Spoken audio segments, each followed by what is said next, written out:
दुनिया जो पहिरियों Sindhi web radio, radio voice of Sindh London, पंहिंजी नशरियात में सिंधी कम्युनिटीअ जो क़ौमी, समाजी ऐं सक़ाफ़ती तर्जुमान जी हैसियत में कमु करे रहियो आहे। मुख़्तलिफ़ प्रोग्राम ऐं लोक मौसीक़ी वसीले दुनिया जे सिंधियुनि खे हिक लड़ीअ में पोइण जी कोशिश करे रहियो आहे। Radio voice of Sindh London खे सिंधी वॾे अंग में ॿुधी रहिया आहिनि। रेडियो खे अञा वधीक बहितर प्रोग्रामनि में मुस्तक़िल बुनियादनि ते हलाइण लाइ सिंधी कम्युनिटी पारां माली सहकार जी ज़रूरत आहे। सिंधियुनि जो क़ौमी आवाज़ radio voice of Sindh London कारोबारी न पर निज सिंधी कम्युनिटी बेस्ड रेडियो आहे। माली सहकार लाइ बैंक अकाउंट जा तफ़सील रेडियो जी वेबसाइट ते मौजूदु आहिनि।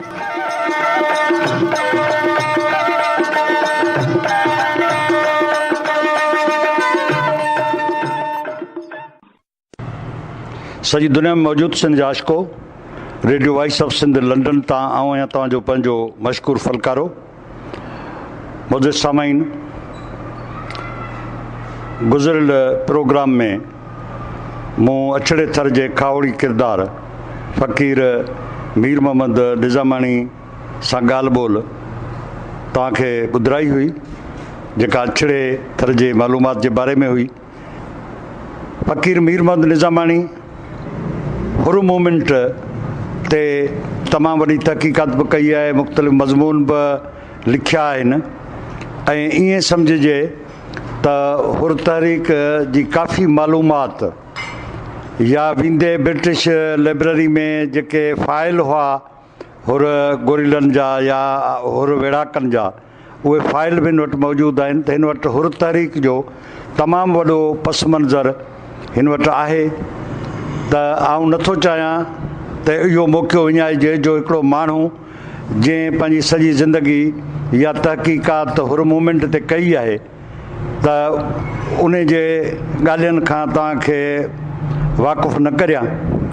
हुर हिस्टोरिकल सोसाइटी जेका हुर मूवमेंट ते हुर जिदोजहद ते तहक़ीक़ी कमु करे पई, पाण उन जा सरवाण बि आहिनि।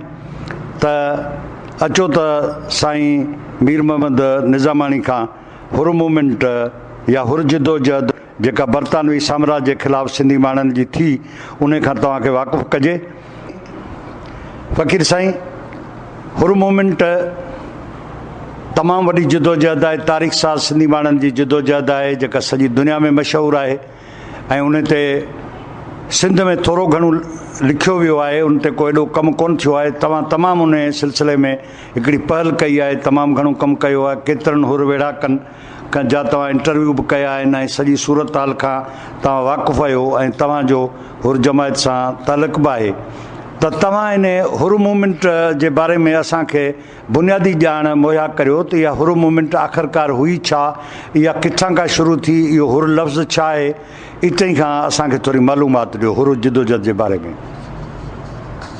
बिस्मिल्लाह रहमान रहीम। जॾहिं अंग्रेज़ सिंध ते कब्ज़ो कयो 1843 ते, माण्हू फतेह चवंदा आहिनि, ऐं कब्ज़ो चवंदो आहियां। अंग्रेज़नि सिंध ते कब्ज़ो कयो। उन वक़्त में पीर साईं अली गौर शाह उर्फ़ आम में जमायत बंगलेदड़ी बादशाह चवंदी आहे, पाण हुआ जंहिं वक़्त में अंग्रेज़ सिंध ते कब्ज़ो कयो। इन जंग में जमायत जे माण्हुनि बि हिसो वरितो। मीर शेर मोहम्मद मीरपुर ख़ास जे हुन जी जेका उनसियत चइजे जमायत सां लाॻापियल हो। जॾहिं ॿियनि मीरनि शिकस्त खाधी, पीर शेर मोहम्मद जीअं मीरपुर खां हुन दुबी मां शिकस्त खाई वरी वापसि मोटियो, पोइ वरी हिते लणियारी आहे झोल खां ओलहंदे पासे, हिते अंग्रेज़नि सां थोरो घणो हिननि जो बि मार्को थियो हिते। पोइ वरी जमायत जो जेको एरियो आहे, इहो एरियो वठी इन एरिए में रहियो। पोइ उन में अंग्रेज़नि खे मीर अली मुराद खैरपुर वारी रियासत जे वाली अंग्रेज़नि खे ॿुधायो त मीर शेर मोहम्मद कोन थो विढ़े, पीर पागारो थो विढ़े। पोइ अंग्रेज़नि ऐं मीरनि खैरपुर जे मीरनि साज़िश ज़रिए पीउ साईं जन बंगले धणी बादशाह साईं अलीगोर शाह जेके पाण शाइर बि हुआ असगर आशिक़ जे नाले सां। हाणे तव्हांखे हिकिड़ो मिसाल थो ॾियां त हिकिड़ा माण्हू आया पीउ साईं बंगले धणी वटि, पीउ साईं अलीगोर शाह वटि, साईं असांखे मुरीद कयो। पाण चयूं जे रखी सांगो साह जो त पेर हिन पिड़ में न पा, जे रखी सांगो साह जो त पेर हिन पिड़ में न पा, हित सौदो न आहे सोखड़ो सिर ॾिने खां सवाइ। ठीकु साईं। पीउ साईं बंगले धणी जिन जी मदद कई पे, जिन पीउ साईं बंगले धणी जी शहादत थी ज़र ज़रिए, त मीर शेर मोहम्मद हथियार फिटा करे जी मट करे वेही रहियो। उन वक़्तु पीउ साईं बंगले धणी जी शहादत खां पोइ पीउ साईं मसन धणी हिज़्बुल्लाह शाह जेके जमायत उर्फ़ाम में तख़्त धणी या मसनद धणी, जंहिंखे आम तौर ते मसन धणी जे नाले सां मशहूरु कयो वञे, मशहूरु आहे। नंढी उमिरि जो आहे, 4 साल कुझु महीना उमिरि, 10 महीना या केतिरा एतिरी उमिरि हुई।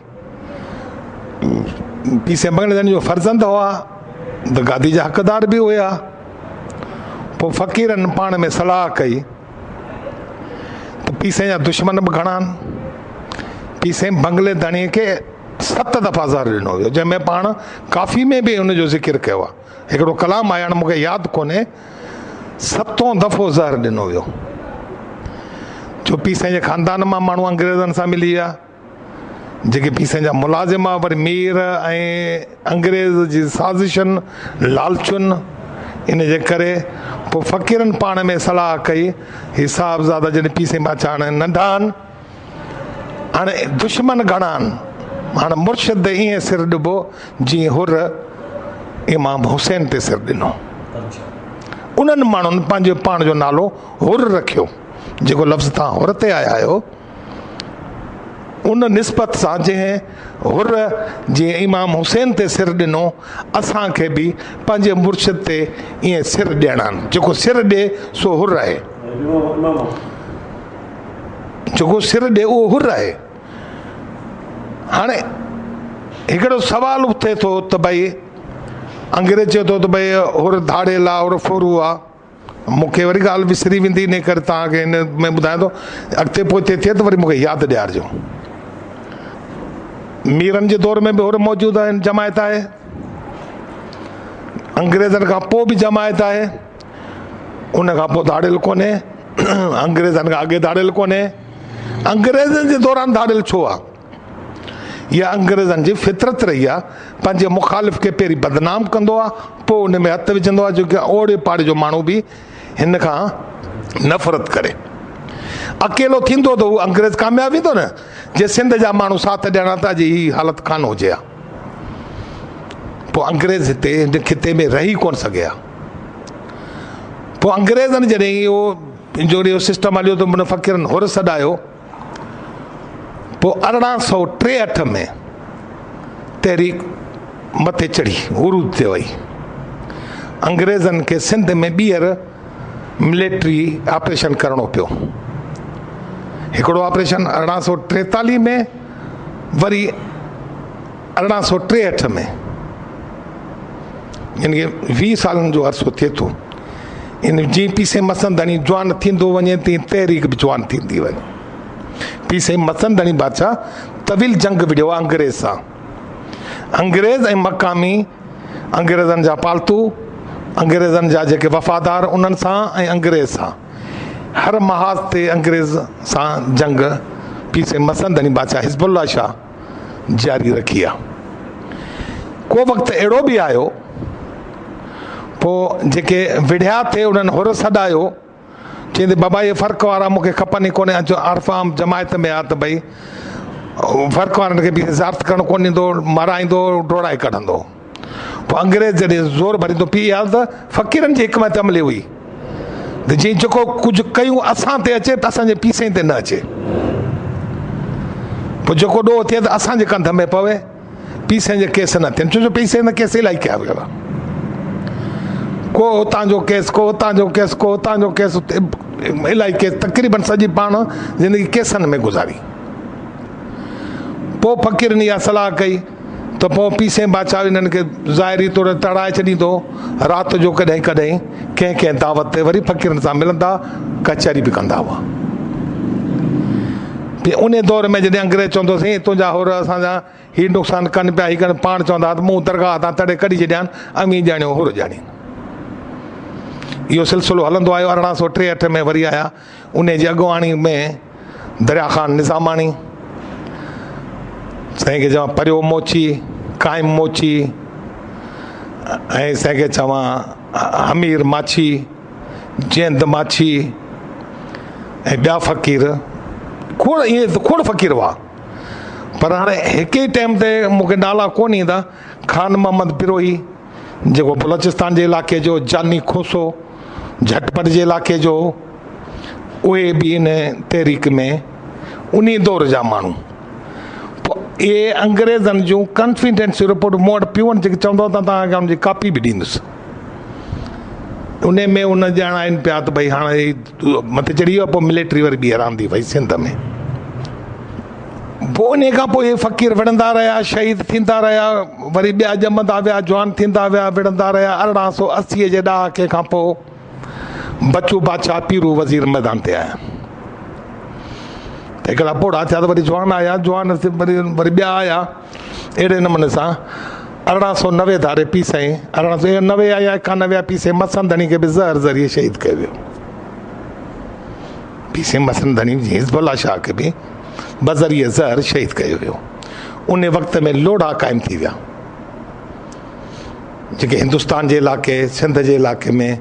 हाणे हीउ जेको सांगड़ शहर में पादरी अस्पताल आहे, इहा लोढ़े जी जाइ आहे। बेड़ी में लोढ़ो, कंग पट्टी में जेको चवंदा आहिनि कंवड़ वारी माड़ी, इन में लोढ़ो, उन खां परियां गंगे में लोढ़ो, कुल्लण, इहे लोढ़ा हुआ उन वक़्त जा, पुराणे वक़्त जा। पोइ सकरनि जो लोढ़ो थियो। आख़िर सां इहे मुसलसल लोढ़ा 1952 ताईं साईं रहिया आहिनि। इहे लोढ़ा क़ाइमु थिया, जमायत क़ैद कई वई। पोइ उन्हनि कई क्रिमिनल ट्राइब्स कानून पास कया।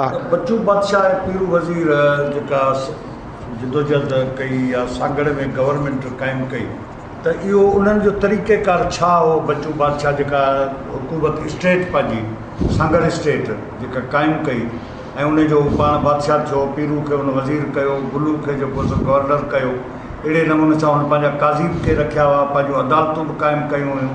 अंग्रेज़नि जो जेका ढल जेका उहा बि बंदि कराए, पंहिंजो हिकिड़ी आज़ादु रियासत आहे सिंध में, हिकिड़ी आज़ादु रियासत जे ठाहिण जी हिकिड़ी शुरूआति कई। त उन्हनि जो इहो तरीक़ेकार करें साईं बच्चू बादशाह असुल मोहम्मद बचल वलद वरियाम फ़क़ीर ख़ासि केली, इन जो जेको जनम आहे मिठड़ाऊ शहर। पोइ जेको अंग्रेज़नि उनखे बाहि ॾेई साड़े छॾियो, उन वक़्त जो मिठड़ाऊ शहर ऐं सांगड़ हिकु जेतिरा हुआ। ऐं पीर बख्श वसाण, जंहिंखे वज़ीर आज़म, हिकिड़ो बादशाह वज़ीर न पर वज़ीर आज़म, पीर बख्श वसाण। पोइ इन सां गॾु ॿिया फ़क़ीर ॿिया रुगो 12 ॼणा कोन हुआ, जमायत हुई, यानी अॻुवाणी इन 12 न पई कई। अच्छा, 12 मतिलबु त हुआ स्टेट जा उहिदेदार। पोइ जंहिंमें फतलो काज़ी असुल में गाहो, अहिड़े नमूने सां जज हो। हाणे अदालत लॻंदी। हीअ जेको हितां 10 चक आहे, 9-10 चक, हिते इहा भिट हुई, चोतरफ़ पाणी हो। इहो थाको बच्चू बादशाह जो, जेका सुप्रीम कोर्ट जी गुजड़े ते हुई बच्चू बादशाह जी।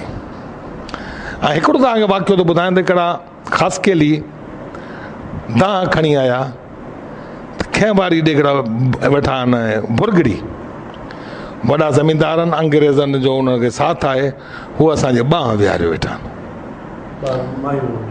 बांह सम्झे थो, सिंध जो माण्हू आहे, असां विहारे वेठा आहिनि। त हिन फ़क़ीर हुनखे ख़त लिखियो त बाबा हिन जो जेको आहे फ़ैसिलो करियो। हुन जवाब में वरी हुनजी बेइज़ती करे मोकिली। पोइ फ़क़ीरनि चढ़ाई कई, पोइ हुनखे सेखत ॾिनऊं बुरगड़ी खे।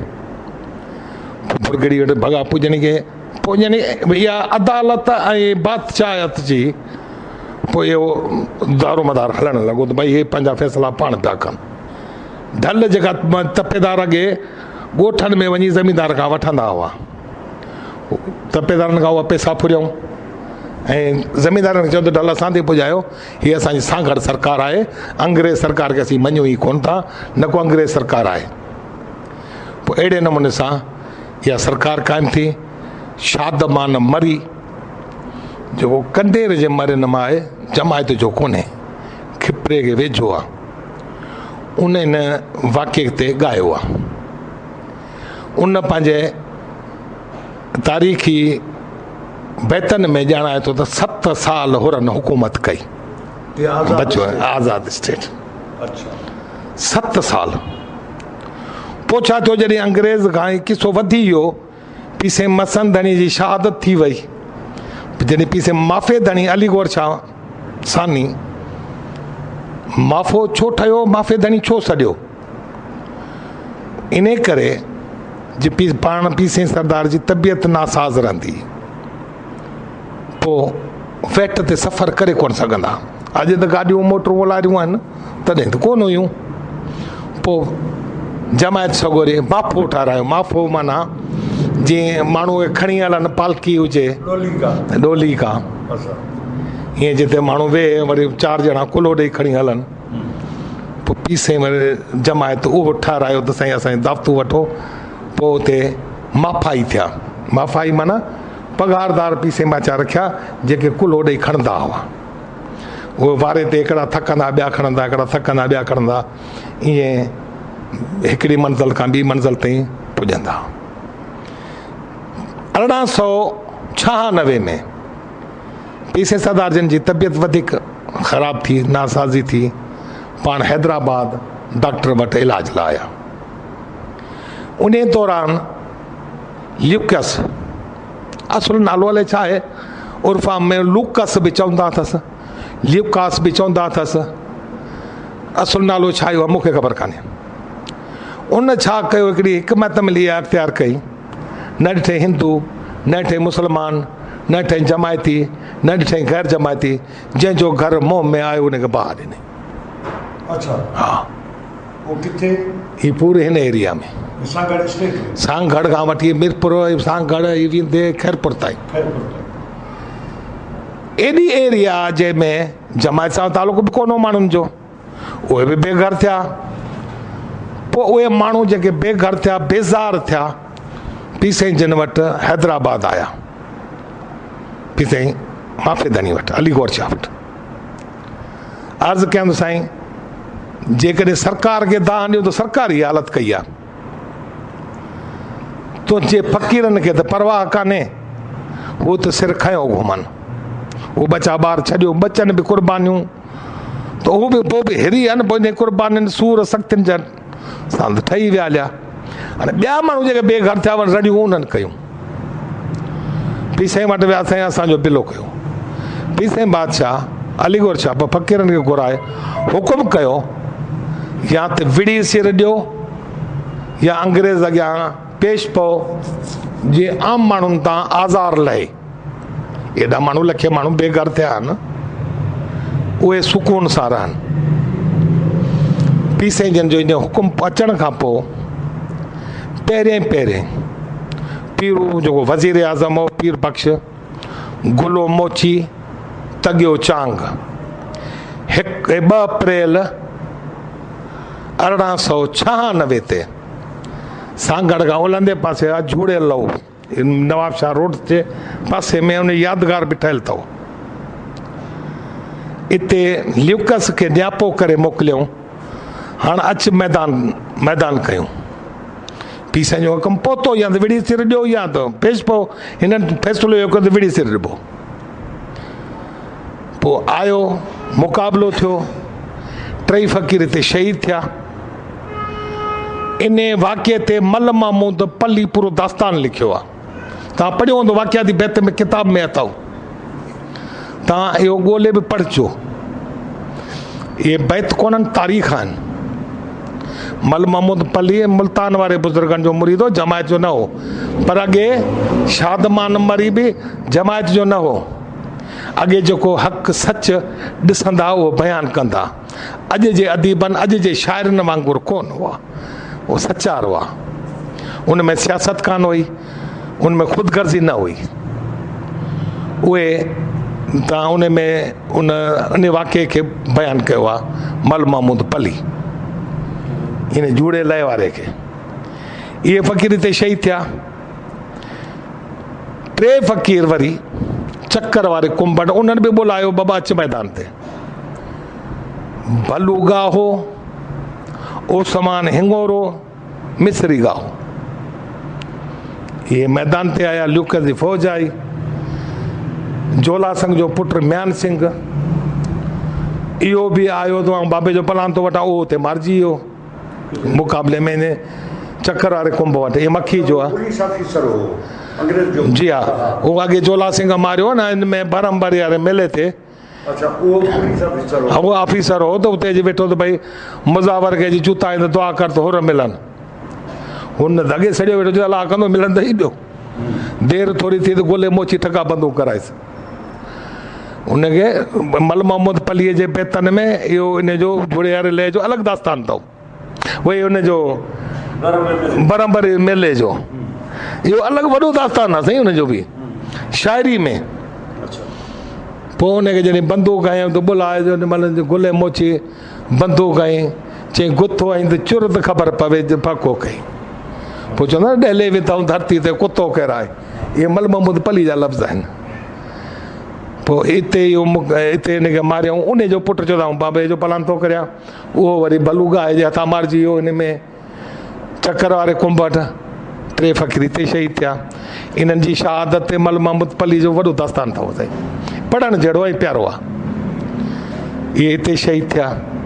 3 खे पोइ अलॻि हिते क़बरुनि में 3 खे हिकिड़ी क़बर में 3 राति जो फ़क़ीर अंग्रेज़ पूरे वेंदा। राति जो फ़क़ीर कढी जेको कुबन वारो मुक़ाम तव्हां ॾिसी आया आहियो, तव्हां जो शहीदनि वारे तव्हां ॾिसी आया आहियो। हा, इहे फ़क़ीर अलॻि अलॻि करे पोइ फ़क़ीर राति जा लाश कढी उतां इन जॻह ते अलॻि अलॻि दफ़न करे मैदान करे निशानी पंहिंजी करे हलिया विया। पोइ जॾहिं लोड़ा लथा पोइ निमरे निज़ामाणी पहिरीं इन्हनि फ़क़ीरनि जो क़बरूं ठाहियूं। पोइ उन्हनि जा नाला असां पुछा, हू ॿुधाईंदो वियो, असां लिखंदा वियासीं।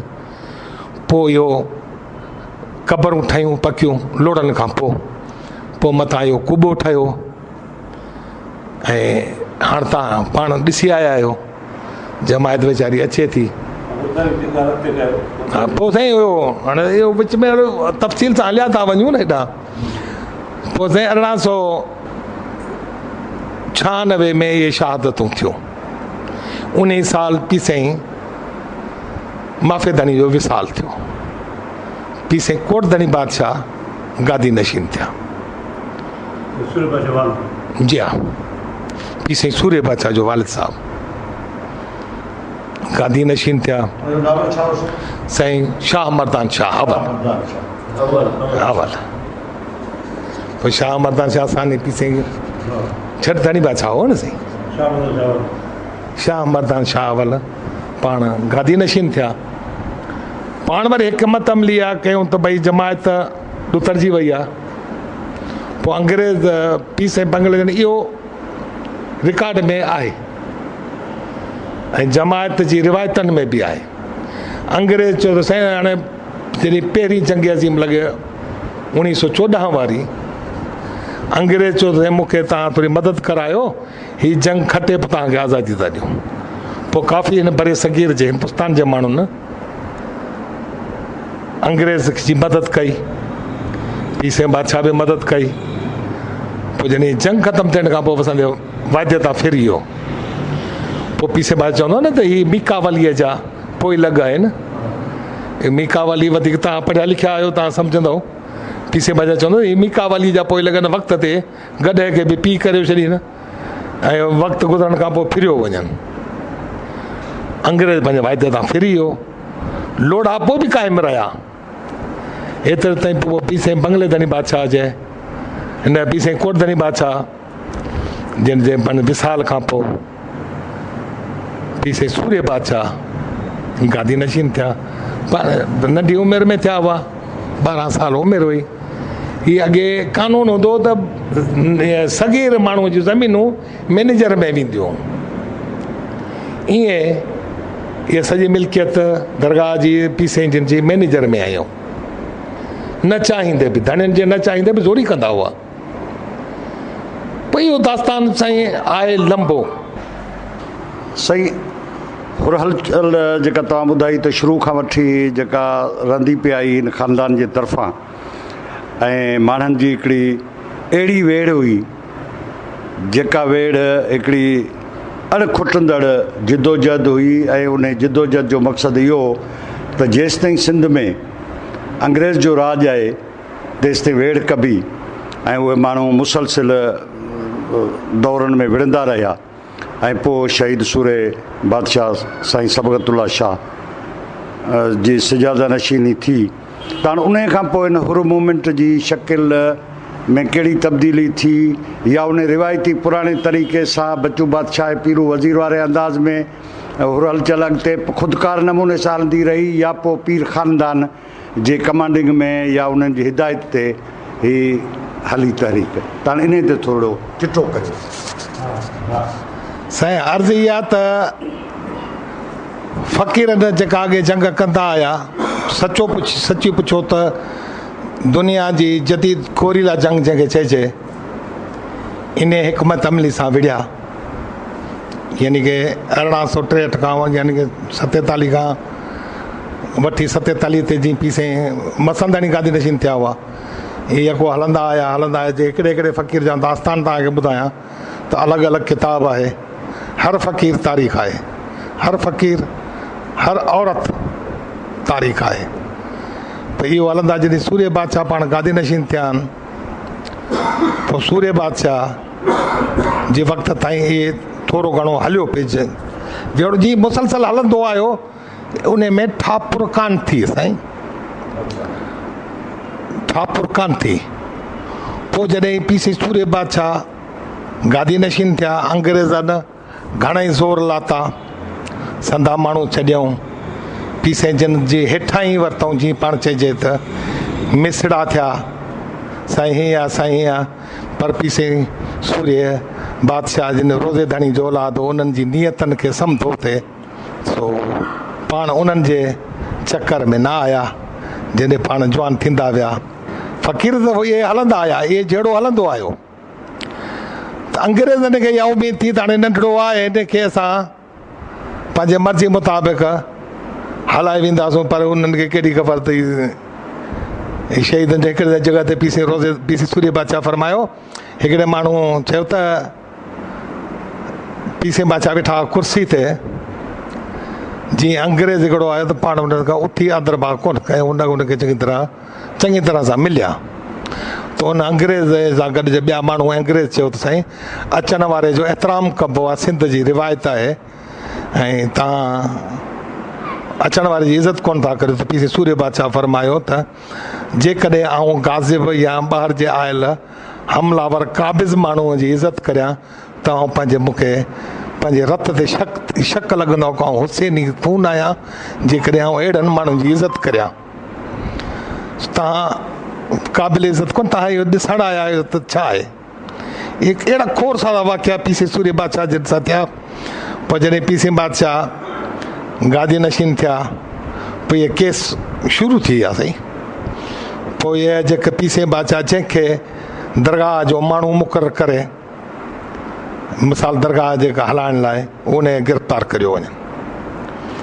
पोइ जॾहिं 1993 में वरी जुड़तू केस ठाहियूं, पीसे ते जुड़तू केस ठाहे, हाणे इब्राहिम नाले कोरी छोकिरो हूं त पीसे सूर्य बादशाह सां गॾु हम उमिरि हो, पीसे सां गॾु रांदो हो।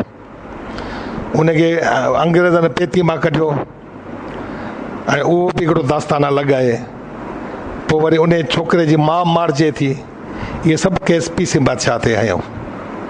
पोइ इहे केस सभु कूड़ा थिया। सखर में हलियो जो क़ाइदे आज़म वकालत कई। इन साॻे इब्राहिम कोरी जे बारे में इन जेके मां तव्हांखे दस्तावेज़ ॾेखारिया आहिनि, इन्हनि में लिखियलु आहे हिकिड़ो सखर जो अंग्रेज़ लिखे थो कराची जे अंग्रेज़ खे फलाणी तारीख़ ते हिकिड़ो तमाशो ॾिसो त अचो त हिकिड़े कोर्ट मां पेती मां बंदि असां नौजवान कढंदासीं, उहो तमाशो ॾिसणो त अचो ॾिसो। उन्हनि पूरे मनसूबाबंदी तहत इहे केस ठाहिया हुआ। अंग्रेज़ जो ज़ोर हो त पी साईं सूर्य बादशाह खे शहीद कजे ऐं कहिड़े तरीक़े सां दुनिया खे माण्हू जीअं ॿी आलमी जंग लॻी तीअं अंग्रेज़ छितो थी पियो पोइ। जीअं आलमी जंग लॻी पी साईं बादशाह गाज़ी भर्ती कया गणग बंगले ते, दरगाह शरीफ़ ते अंग्रेज़नि जा जासूस अंग्रेज़नि जा वफ़ादार घणा हुआ, ख़ुदि पी साईं जिन जे ख़ानदान मां माण्हू हुआ, उन्हनि बि अंग्रेज़नि जो साथ ॾिनो। पोइ पाण गणग बंगले खे हेडक्वाटर ठाहियूं। हिकु दफ़े पी साईं जिन खे अंग्रेज़ गवर्नर घुरायो कराची, पाण हुन अंग्रेज़ चयो त या त कराची में रह या दरगाह शरीफ़ ते रह, केटी ते गणग बंगले ते न रह। पाण हुते न रहिया, उन्हनि खे क़बूल न कयो। पाण हिते मोटी आयासीं गणग बंगले ते। पोइ हितां गाज़ी कयूं। जेकॾहिं इहा तफ़सील ॿुधायां, हा गणग बंगले ते मिसाल तौरु हिते असांजो रईस धड़ी बख़्श निज़ामानी हो, साईं सुञाणंदो। उनजो वालिद हो सोढो फ़क़ीर। उन खां मूं इंटरव्यू कयो 1973 में। उहो मूं हथ सां लिखियो। उन खां पुछियो, मां चई त जॾहिं सूर्य बादशाह गाज़ी पे कया ऐं कदावर मुड़ुसु ऐं कदावर हो सॻो बाडी में ॿिए में, चयो मूंखे बि जोश आयो, आउं बि वञी गाज़ियुनि जे लाइन में बीह रहियुसि जेके भर्ती पे थिया गाज़ी। चयो मुंहिंजो भाणे जो नाजू नालो हुउसि, उहो नंढड़े क़द जो, ऐं हुनखे थप्पड़ हणां 4 बुलाटियूं खाए, एतिरो वज़न हो। जॾहिं लाइन में बीठासीं, पी साईं सूर्य बादशाह मूंखे हेठां खां मथां ॾिसी मूंखे चई तूं निकिरी वञ। हुनखे भर्ती कई, मुंहिंजे भाणे जेके, मूंखे भर्ती न कई। हा साईं, छोटो जेको कद जो, जेको कुझु ई कोन हो, उनखे भर्ती कई, मूंखे कढी छॾी। मूं चयो भला फ़क़ीर इहो छो? चए पी साईं को ख़बर पइजी गई त बुज़दिल आहे। हर कंहिंखे पाण परखी पोइ पाण गाज़ी कयूं न साईं।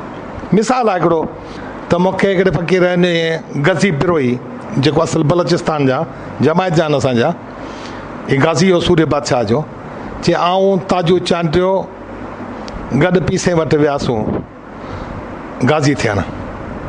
ताजू चांटिए खे पुछे तूं कहिड़ी जमायत मां आई? चएसि वॾी जमायत। वॾी जमायत साईं सम्झो त जंहिं चयो हीअ आहे, असां वरी अलॻि वॾी जमायत, यानी कि पाण चयो न तव्हां फ़र्क़ु वारनि सां गॾिजो, तव्हां उन्हनि सां ठीकु रहंदव। पोइ फ़र्क़ु वारनि सां गॾियो, गाज़ी थियो। पोइ जे हिकिड़ो असांजा जमायती हो, असांजो संगती बि हो, उहो असां सां गॾु पी साईं बादशाह फरमाए हीउ केरु आहे? चए जमायती आहे ऐं असांजो पंहिंजो दोस्त बि आहे।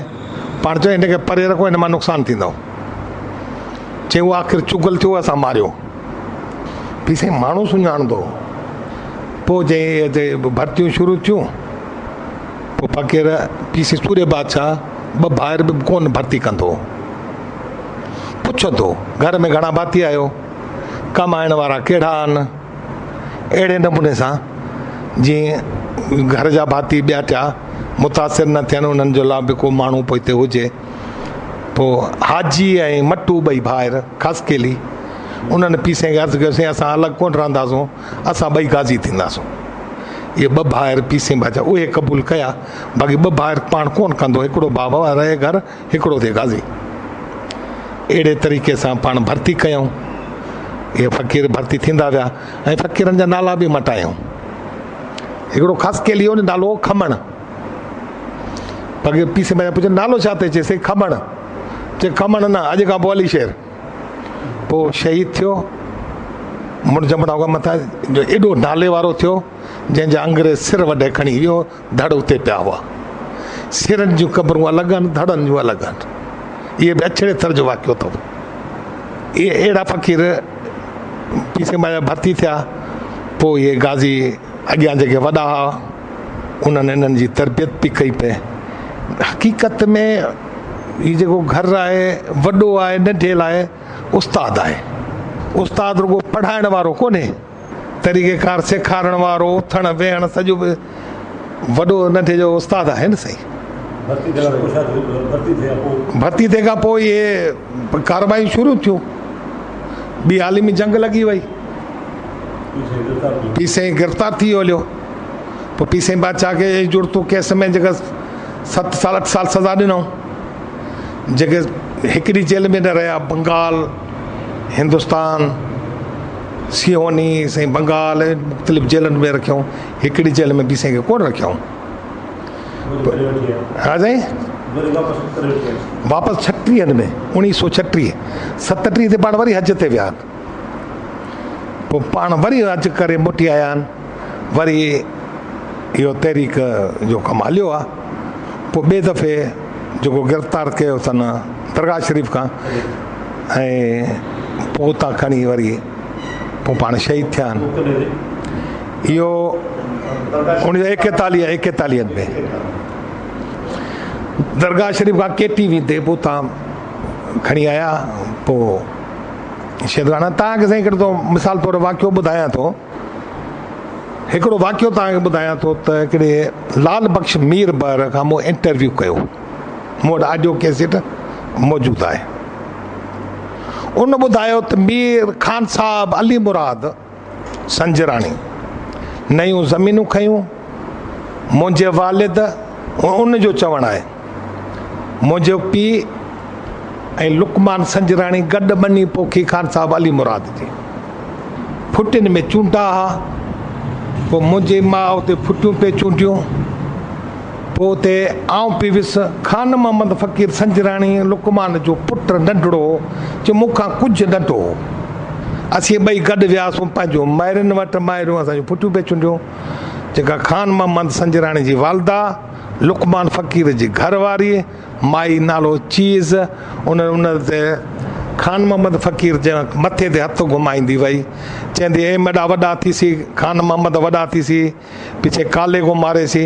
काले जो मतिलबु जेको अॼुकल्ह सिंध में कारो कारी हले थो, इहो न, काला माना सिंध जो मुर्शिद जो ऐं धरती जो जेको दुश्मन आहे उहो कारो आहे। इहो कालो अॼु ही न, उन वक़्त जी। पोइ मथे हथ ते हथु घुमाईंदी वई आहे, ए मेॾा वॾा थीसी, काले को मारेसी, पिछे मंसूर थीसी, मां ॿोड़ ॿधे सां, मेहंदी लाए सां, ॻीच ॻाह दफ़न करे सां। मां आहे, अकेलो पुटु आहे, पुटु बि अकेलो आहे। पोइ साईं हुन माई मुंहिंजे चई, मां चयो, ख़ान चवंदे माई त हदि करे छॾी, अकेलो पुटु बास बासी अथसि, ख़ान मोहम्मद मुंहिंजो वॾो थींदो, इहे धरती जा पीसे जा दुश्मन मारींदो, मंसूर थींदो, मेहंदी लाईंदुसि, मोड़ ॿधंदुसि, ॻीच ॻाईंदुसि, पोइ दफ़न कंदुसि। ख़ान मोहम्मद फ़क़ीर सां गॾु 3 ॿिया फ़क़ीर हुआ। इन्हनि जी मिसाल माना नाला मूंखे के यादि आहिनि, के कोन बि आहिनि, जंहिंमें मरी हो, राणो मरी, ऐं महराब संजराणी, इहे 2 टे फ़क़ीर गॾु हुआ। इन्हनि वञी सखर में अंग्रेज़नि जो माण्हू फ़तेह अली शाह, हाणे नालो खणंदुसि, उनखे वञी सखर शहर में मारियो। ॿिया फ़क़ीर निकिरी विया, हीअ घटियूं हाणे ॿाराड़ी जा माण्हू, हिकिड़ी घटी में घटी खुटी वई, घर अची वियो। हिकिड़े अमरा में बेडू थी, उहो जे ॾिठे पोयां वण वारो, उन ॾिठो, उन 2 खयो त मथां ॿिया माण्हू अची विया, हीउ गिरफ़्तार थी पियो। ॿिया फ़क़ीर निकिरी विया, हिनखे ॿधी खणी आया, हिन खां बयानु पुछियो केरु आहीं, चऊं शेख आहियां, किथे जो आहीं, शिकारपुर जो आहियां। पोइ हीउ वाक़ियो छो थो ॿुधायां तव्हांखे, वरी बाद में मूंखां पुछिजो, तव्हांखे ॿुधाईंदुसि। त पोइ उन वियो शाह साईं वटि कम सां, उते आया माण्हू जिन पहिरीं पुलिस वारनि खे मारियऊं, पुलिस पहिरें ते बीठल हुआ न साईं, पहिरीं उनखे मारियऊं, पोइ उनखे मारियऊं, उनखे मारियऊं। पोइ आउं ख़ौफ़ खां भॻुसि, मूंखे मारींदा। पोइ आयुसि हिन घटी में, ॿधिजी पियो आहियां, ॿियो मुंहिंजो कुझु कोन्हे। हिन जे वर में कुहाड़ी लॻल हुई, छॾे जॾी, फ़क़ीर हथियार बि कोन हो, कुहाड़ियूं वर में विझी खणी विया, नंढे गन वारियूं।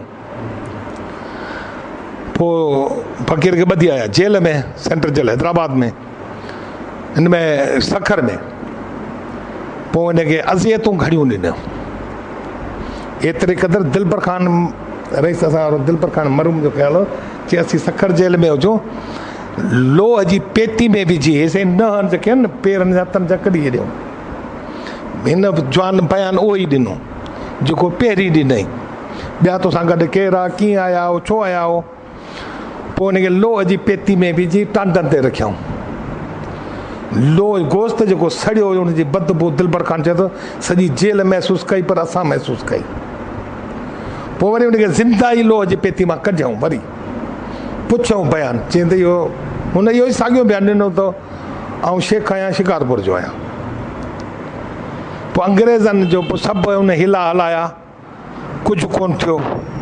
पोइ हिकिड़ो ॿियो तर जो चुगल आयो, हुन चयो त हीउ ख़ान मोहम्मद जो पुटु आहे, लुकमान जो पुटु आहे, ख़ान मोहम्मद नालो अथसि, हीउ वॾो गाज़ी आहे, हीउ शिकारपुर जो शेख आई कोन।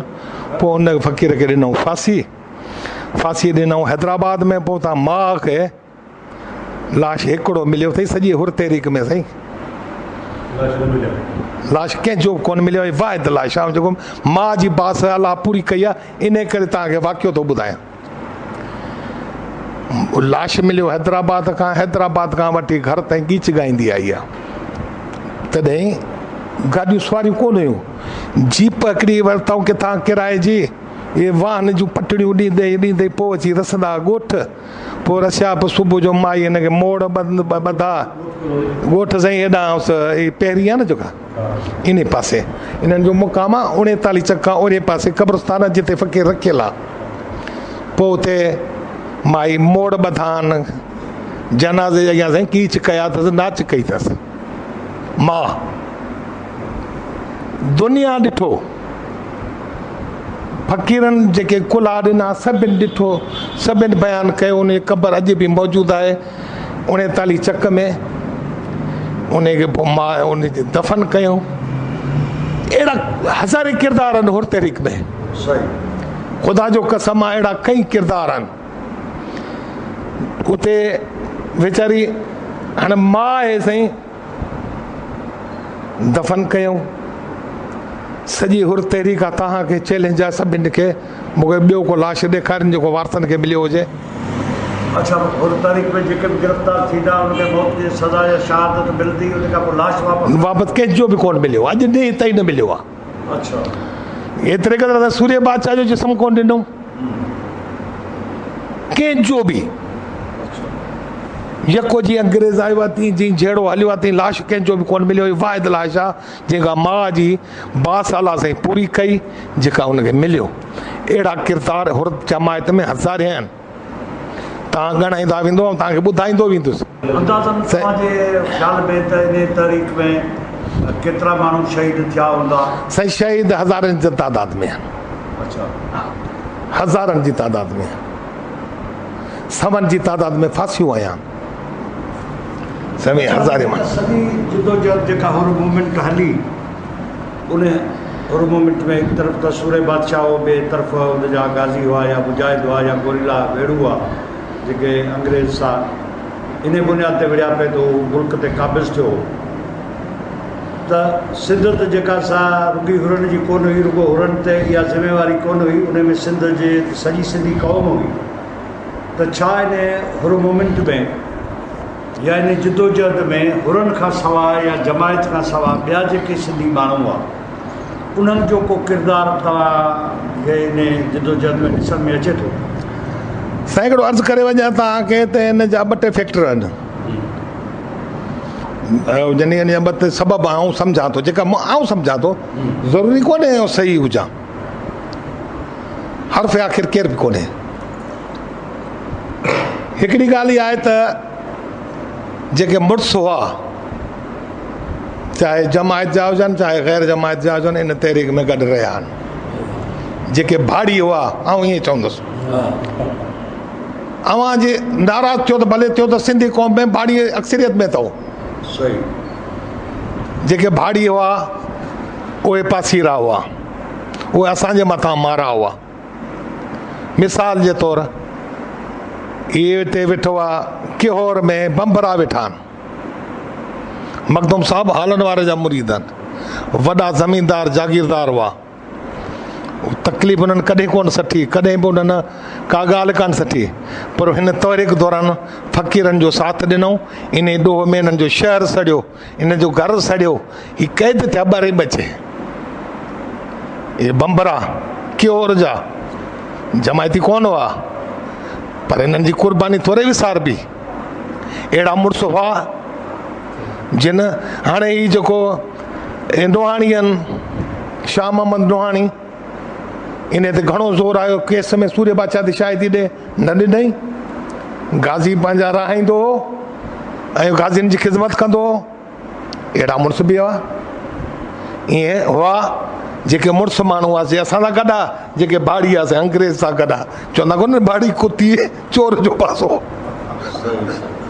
अच्छा साईं तमामु सुठियूं ॻाल्हियूं थियूं हींअर सॼी दुनिया सॼी मौजूदु आहिनि उहे तव्हांजी ॻाल्हियूं ॿुधनि पिया त तव्हां सॼी दुनिया में हिन वक़्तु जेके सिंधी रहनि था उन्हनि खे तव्हां कहिड़ो पैगाम था ॾियो कहिड़ो नियापो था ॾियो सॼी दुनिया जे सिंधियुनि खे। आउं दुनिया खे इहो चवणु चाहींदुसि छा आहे जो दुनिया ते जेका अंग्रेज़नि जी प्रोपागंडा जी जेका कूड़ जी जेका पटी ॿधल हुई इहो कूड़ अंग्रेज़नि पंहिंजे लिखारियुनि ज़रिए किताबनि ज़रिए उन वक़्त जी मीडिया यानी अख़बारनि ज़रिए उन जा अंग्रेज़नि जा ख़ुदि पालतू लिखारी असांजे ख़िलाफ़ु लिखंदा विया जीअं एस टी लेबर खे जो किताब लिखायो वियो आहे हुननि जे ख़िलाफ़ु लिखायो वियो आहे ऐं अहिड़ा खोड़ सारा अंग्रेज़ जेके असां ते ऐं त कुझु मुल्हनि खे बि असांजे ख़िलाफ़ु बचाऊं मुल्हनि सां बि विड़ियासीं पीसे सूर्य बादशाह फरमायो मतिलबु तव्हां हुर रहियो फ़र्क़ु था रखो ॿियनि खां जेको तव्हांखे मोहबत में ऐं सिक में ऐं प्यार सां या सची दिलि सां मानी खाराए उहो तव्हांजो हुर आहे जेको तव्हांजी मुखालिफ़त करे उहो अंग्रेज़ आहे इहो रहियो आहे न सही ते अहिड़ा माण्हू हुआ जिन साथ ॾिनो अहिड़ा माण्हू हुआ जिन मुखालिफ़त कई मुखालिफ़ घणा हुआ साथी थोरा हुआ दुनिया जे सिंधियुनि खे मुंहिंजो इहो ञापो आहे हुर तहरीक पंहिंजी कनि ऐं उन ते तहक़ीक़ कनि उन ते अंग्रेज़नि वारी अखियुनि सां न ईमानदारी जी अखियुनि सां तव्हां तहक़ीक़ कयो हुर तहरीक तव्हांखे जेकॾहिं हिन पूरे बरे सगीर में मानाइती न मिले जेका चोर जी सज़ा सां मुंहिंजी सज़ा ऐं तव्हांखे इहो बि ॿुधाईंदुसि त हिन पूरे हिन खिते जे माण्हुनि खे ॿुधाईंदुसि त अॼु असांजे हिन पंजाब जे जेको बि मामूली मां मामूली जेको किरदारु रहियो आहे अॼु पंजाब टीवी उन जा ड्रामा थी ॾे उन जा डॉक्यूमेंट्रियूं थी ॾे इंडिया जा माण्हू मामूली आज़ादु हिंद फ़ौज जे हिकिड़े सिपाही जी बि उहो एतिरे क़दुरु हिकिड़ी औरत हुई जेका उन्हनि खे मानी खाराईंदी उन ते 2 कलाकनि जी डॉक्यूमेंट्री हलाई इंडिया वारनि असांजे सिंध वारनि असांजी सिंधी मीडिया खे उन्हनि खे हिन पासे ध्यानु ॾियणु खपे जीअं दुनिया खे असांजे सिंध जी हिन गोरीला वेड़ जी दुनिया खे ख़बर पवे तसुब जी पटी अखियुनि तां लाहे पोइ अचनि असांजा ॿाहिरि आहिनि बाक़ी अंग्रेज़नि वारी ॿोली ॻाल्हाईंदा अंग्रेज़नि वारो ज़हन खणी ईंदा पोइ असां लाइ जहिड़ा अंग्रेज़ दुश्मन आहे तहिड़ा ई दुश्मन ऐं पीसे रोज़े धनी मलफूज़ात फरमाए थो त के माण्हू मख वांगुरु थींदा आहिनि जीअं मख ख़ूबसूरत जिस्म छॾे वञे ज़ख़्म ते वेंदी आहे के माण्हू चङाई जी ॻाल्हि मां बि बुराई ॻोल्हे ॻोल्हे कढंदा आहिनि जे पीसे रोज़े धनी जी मलफूज़ात जे तव्हांखे सिंध खे सिंध प्यारी आहे त मलफूज़ात शरीफ़ पढ़ो मलफूज़ात शरीफ़ जे सिंध जूं सरहदूं सिंध जा परॻणा सिंध जी जाग्राफ़ी सिंध जा पुराणा ॻोठ सिंध जी पुराणियूं ज़ातूं सभु तव्हांखे इन मां मिलंदी इन में सिंध जी तव्हांखे एंथ्रोपोलॉजी तव्हांखे 32 इल्म जे सिंध मां मलफूज़ात शरीफ़ मां मिलंदा तव्हां रुॻो तसब जी पटी लाहे इहे पढ़ो वधीक तव्हांजी महिरबानी साईं तव्हां तमामु तफ़सीली और जिदोजहद ते ॻाल्हायो मौजूद सामाईन इन सां गॾु ई हीउ प्रोग्राम पंहिंजी पुॼाणी खे पहुतो पंहिंजे मेज़बान मशकूर फलकारे खे इजाज़त ॾींदा सदाईं गॾु यार ज़िंद सोबत बाक़ी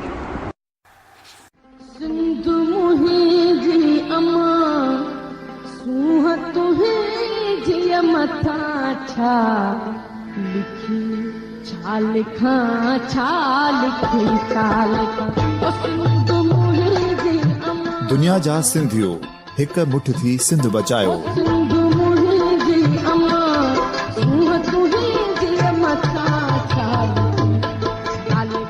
सिंध जो क़ौमी आवाज़ radio voice of Sindh London.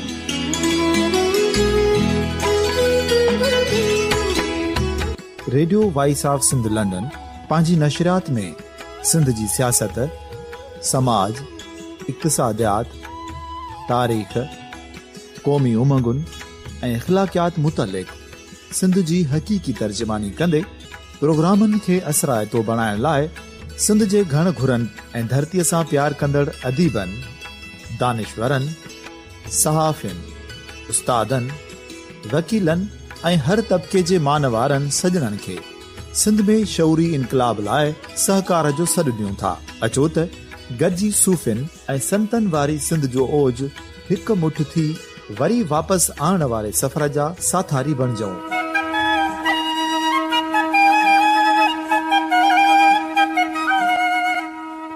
हिकु नए सुबुह जी शुरूआत जो पड़ाॾो घर घर, ॻोठ ॻोठ ऐं शहर शहर ताईं पहुचायो। शाल सिंध आबाद ऐं ख़ुशहाल थिए, सिंधी माण्हू सुखियो ऐं सताबो थिए।